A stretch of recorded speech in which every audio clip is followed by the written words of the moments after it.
You are about to enter the world of America's secret soldiers. Special agents armed with the powers of extrasensory perception. They can pinpoint a human target thousands of miles away, and absolutely nothing can shield their vision. As members of a highly classified CIA program, they waged a silent war using telepathic powers. Join us as we go in search of psychic spies.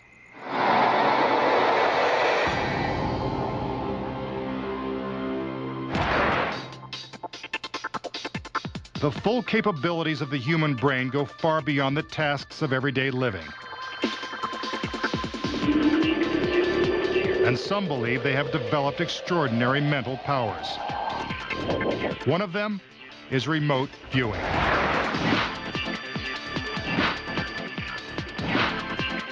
Remote viewers claim that they use extrasensory perception to gain a clear image of distant objects, people, and places. Exploring the limits of human consciousness, Stanford researchers Dr. Hal Puthoff and Russell Targ developed the concept of remote viewing in 1972. It's a psychic ability, which means that you have direct access and direct experience to sights, sounds, smells, tastes, activities, and the visual representation of what's going on in a place that's hidden from your ordinary senses. Remote viewers believe that the basic concept of all extrasensory perception, or ESP, is that information swirls around us all the time, like a sky full of stars. Electrified particles contain impressions that are available if we know how to use them. So remote viewing is more attention management than it is anything else. This is the collective unconscious. We're immersed in that. Retired U.S. Army Major Ed Dames is a remote viewing pioneer. Dames was part of a military program that developed the technique.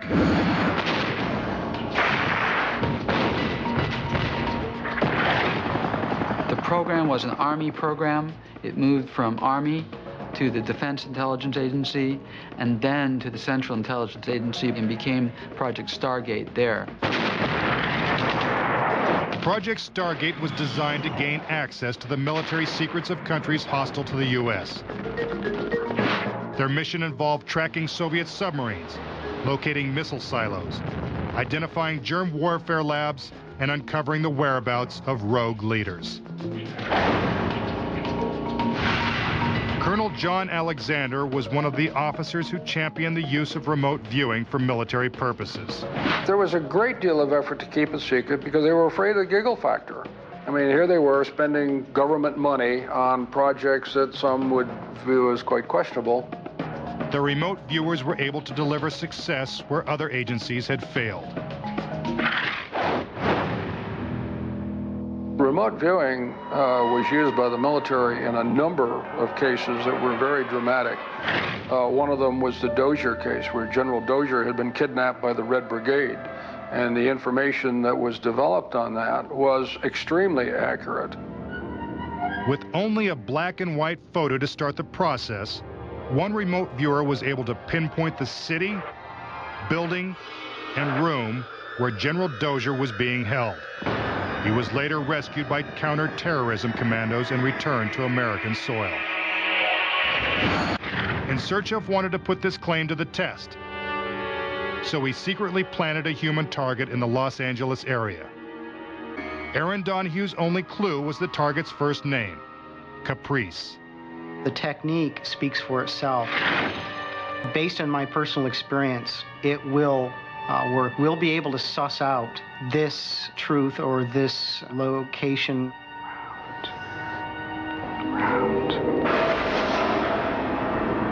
45 minutes into the test, Aaron began to sketch what remote viewers refer to as a blueprint of the site and the target. Smell, surface, it's approached, flat, it's flat, angular, round, smooth, smooth, sound, sounds, rushing, whooshing, moving, flat, moving up. The results are, to say the least, astounding. And down. This woman is a target on the psychic battlefield. She is being stalked telepathically by this remote viewer. His only clue to her location is the woman's first name. The psychic spy is Araron Donahue. He relies on a skill known as remote viewing, using extrasensory perception to locate distant targets. But does this really work? You'll recall that we've placed our human target in an undisclosed location, giving Araron nothing to work with but her first name. Araron is sequestered in a hotel, miles from the target site. With no access to a phone and under constant surveillance, he has no contact with the outside world. Dimensions. Flat. Even. Bridged. Like a snapshot slowly developing, Araron's sketches come into sharper focus. Cool. Cool. Wet. Okay, it's open-ranged, flat, trenched. Vague shapes, lines, and circles begin to form a more complete picture of Araron's remote vision. There is a spinning structure, turning slowly.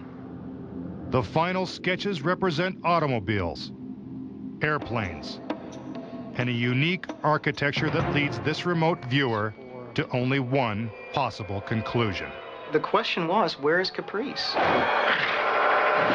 answer is encounter at LAX here in California. Araron is dead on target. Using his remote viewing skill, he has zeroed in on the exact location of his quarry, a restaurant at Los Angeles International Airport. By conventional standards, Araron Donahue's success seems inexplicable and astonishing. As a product of the strange alliance between psychics and the Pentagon, it seems that remote viewing has opened up a new world of perception. With their mind-bending powers, these psychic spies bear witness to the awesome possibilities contained in the most powerful weapon of all, the human mind.